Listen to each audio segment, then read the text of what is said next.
Assalomu alaykum hurmatli obunachilar. 300 kilolik 3 ballonli trisikl so'raganlar uchun bunaqangi olib kelib qo'yganmiz. Ko'rishlar mumkin. Mana orqasi ham bagaj bo'ladi, ham bunaqangi sidina bo'ladi. Oldin bunaqangi havo to'sadigan narsalar ketilgan. Kalitlari Cobalt kapyoni kaltlar ketilgan. 6 tonus CDX bo'ladi.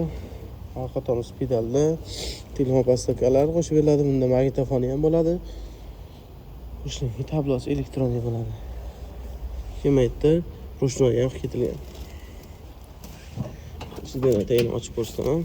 Sizlarga ancha chuqur bo'ladi. Akkumulyator shu yerda ichida bo'ladi. 32 kilo akkumulyatordan 5 ta o'rnatilgan bo'ladi. Bunga ancha o'sha narsa qo'shib beriladi. Shuncha narsa qo'shib beramiz. Kaska bor, bunda ichida bakoyi bor. Hamma yoq qo'shib beriladi. Buni dokumentlarni to'liq dokument qilib beramiz. Kimga qiziq bo'lgan bo'lsa, o'sha pastdagi nomerlarga qo'ng'iroq qilib olasizlar. Batafsil ma'lumotni aytib o'tib ketishadi. Oldin bunaqangi tumankalarni qo'yib ketilgan. Ballonlari buniki ancha yirik bo'ladi.